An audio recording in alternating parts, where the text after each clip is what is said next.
எனினும் அவரது சங்கல்பம், அவர்களது கடமை, அவர்களது உணர்வு மிக உன்னதமானது. வாழ்வில் நாம் உன்னதமாக இருப்பது பெரிதல்ல, உள்ளத்தின் உணர்வுகள் உன்னதமாக இருக்க வேண்டும்.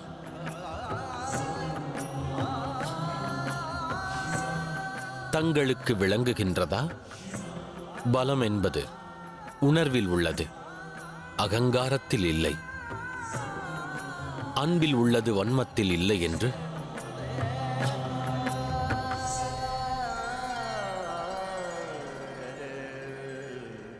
நானே இப்பிரபஞ்சத்தின் மகாதேவன்.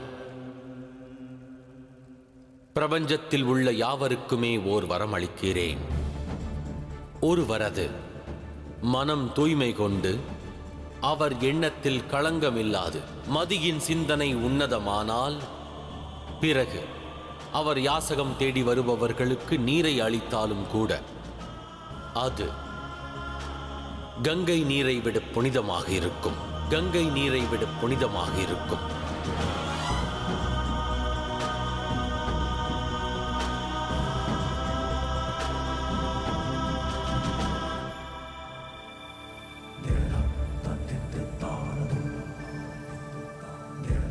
தேவி கங்கா,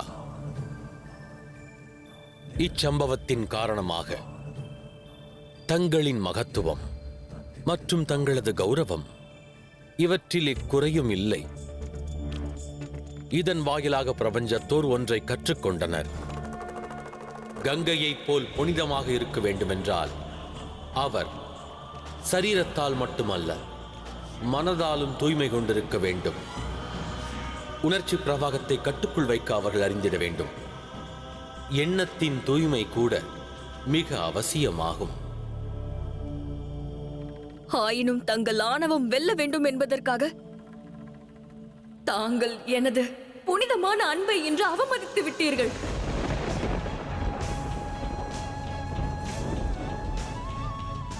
தங்கள் மனைவி பார்வதி மற்றும் கணங்கள் முன்னிலையில் தங்களை காதலித்த இந்த கங்கையை ஏளனப்படுத்தி விட்டீர்கள். பிரபஞ்சத்தோருக்கு பாடம் கற்பிக்க தாங்கள் இன்று செய்த காரியம் கங்கையின் கௌரவத்தை அழித்தது. வாழ்த்துக்கள் மகாதேவா, தாங்கள் வென்று விட்டீர்கள். நான் தோற்றுவிட்டேன்.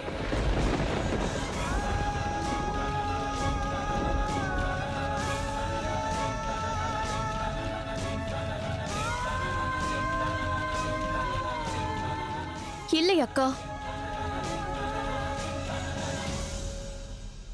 மகாதேவர் என்றும் நியாயத்தின் பக்கம்தான். இது நியாயம் அல்ல, மாபெரும் அநியாயம். மகாதேவர் சக்திக்காக மானிடர்களிடம் யாசகம் கேட்டு வந்தார். ஆனால் நான் கங்கை பல வருடங்களாக யாசகனை போல இப்புவியில் பல இடங்களுக்கு அலைந்து திரிந்தேன். பாறைகளில் மோதி காயம் கொண்டேன். இது சிவனின் நியாயம் அல்ல பார்வதி, அநியாயம்.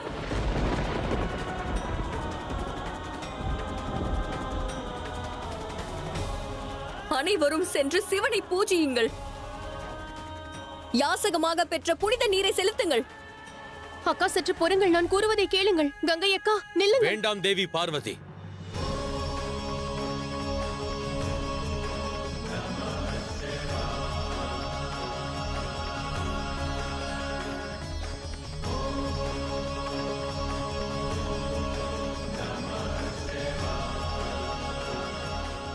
அவர்கள் செல்லட்டும். குரோதத்தின் அக்னி தங்கள் வார்த்தைகளால் அல்ல, காலம் மற்றும் புரிதலால் தான் குறையும். அவர்களுக்கான செயலை புரிந்திடட்டும். தாங்கள் தங்களின் கடமை ஆற்றுங்கள்.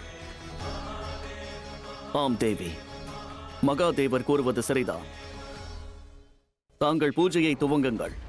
மகாதேவருக்கு அபிஷேகம் செய்யுங்கள். இப்பிரபஞ்சத்திற்கு பக்தி என்றால் என்னவென்று நிரூபியுங்கள்.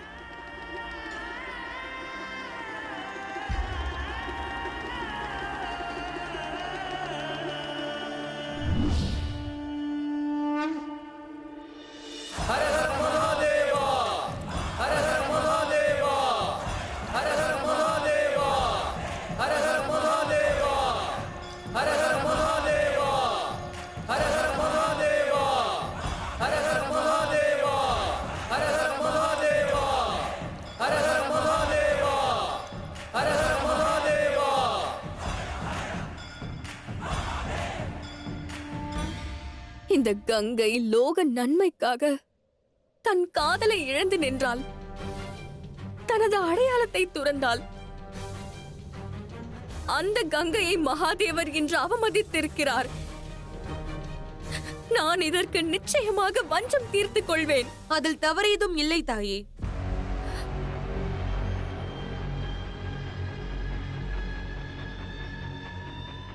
சிவனும் சக்தியும் இணைந்து தங்களை ஏளனப்படுத்தியிருக்கிறார்கள்.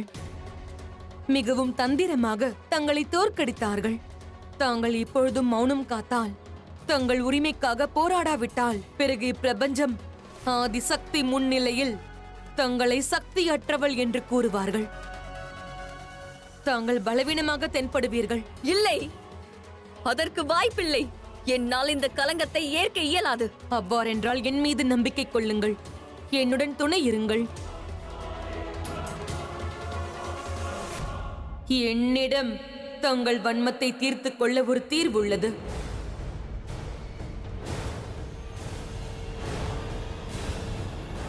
என்ன தீர்வு?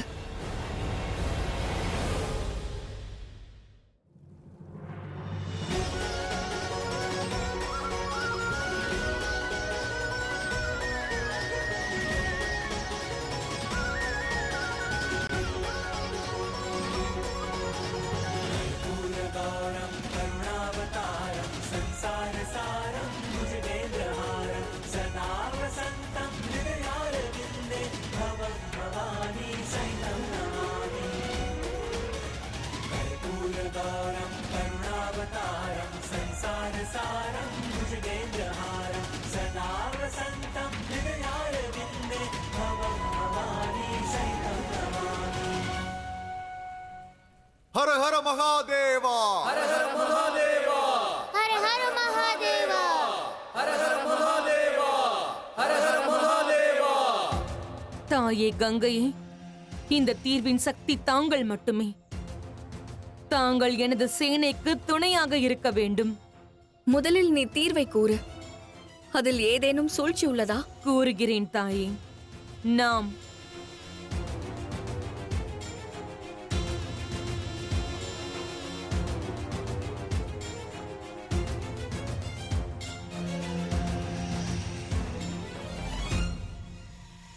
அற்புதமான யுக்தி.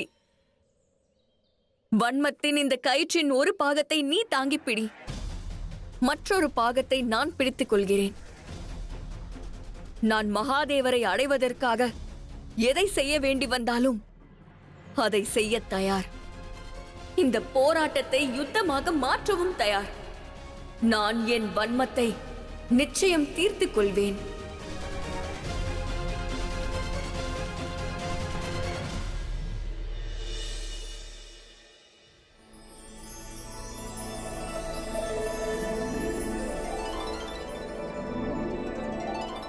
எனக்கும் அந்த பாயாசத்தை தாருங்கள் தாயே, எனக்கு பசிக்கிறது.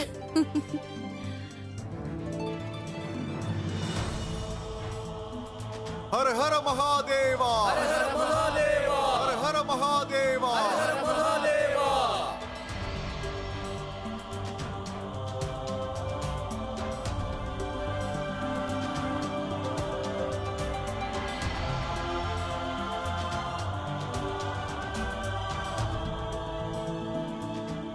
சற்று பொறுங்கள் மகாதேவா.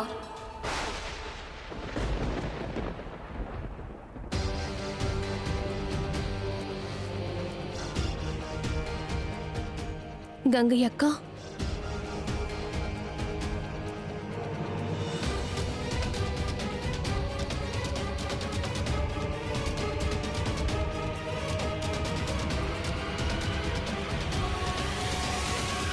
இன்று சிவன் சக்தியின் உணவை அல்ல,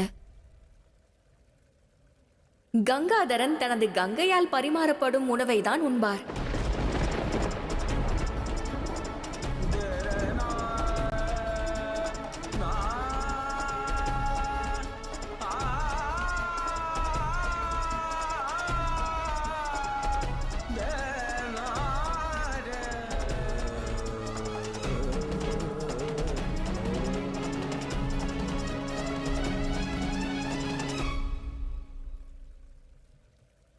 உணவிற்கு மிக்க நன்றி.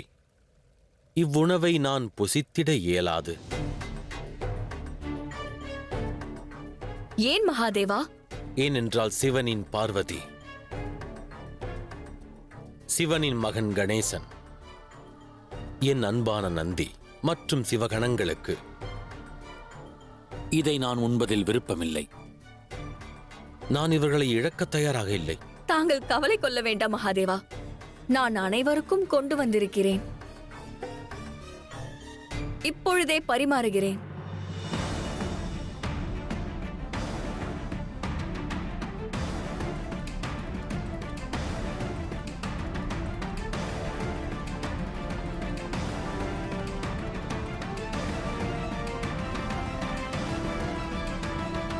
இப்பொழுது கூறுங்கள் மகாதேவா, நான் சமைத்து வந்த இந்த உணவை தாங்கள் ஏற்பீர்களா?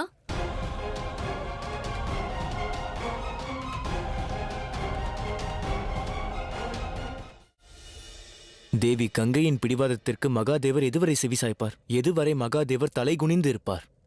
மன்சா தேவி கங்கைக்கு துணையாக இருக்கும் வரை.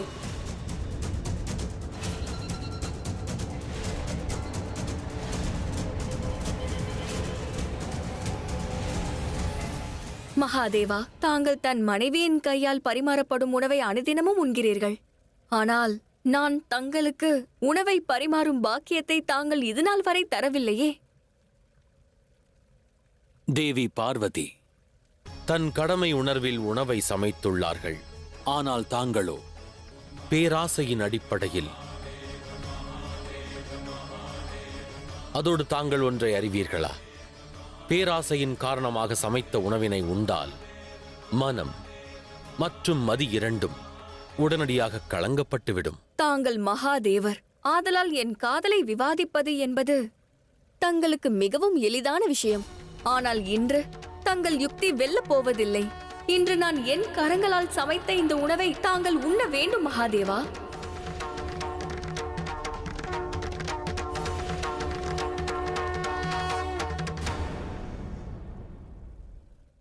உங்கள் அனைவருக்கும் நன்றாக தெரியும், என் சர்ப்பங்களின் சேனை சமுத்திரத்தில் இருக்கும் கொடிய விஷத்தை பருகியவர்கள்.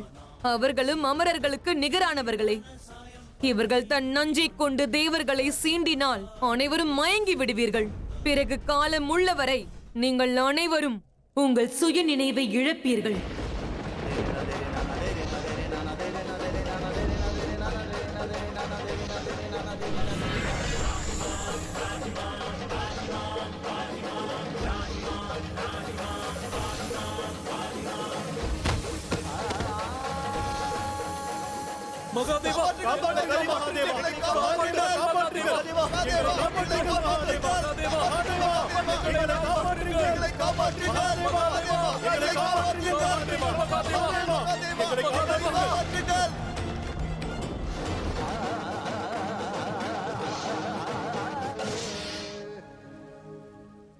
தாயே கங்கையே, நான் என் தாக்குதலை செய்து விட்டேன்.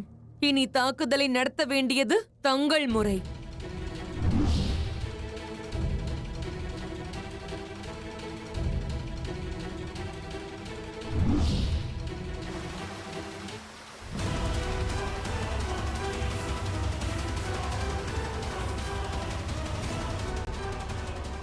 இல்லை மகாதேவா, எங்கு செல்வதாயினும் சரி, என் உணவை தாங்கள்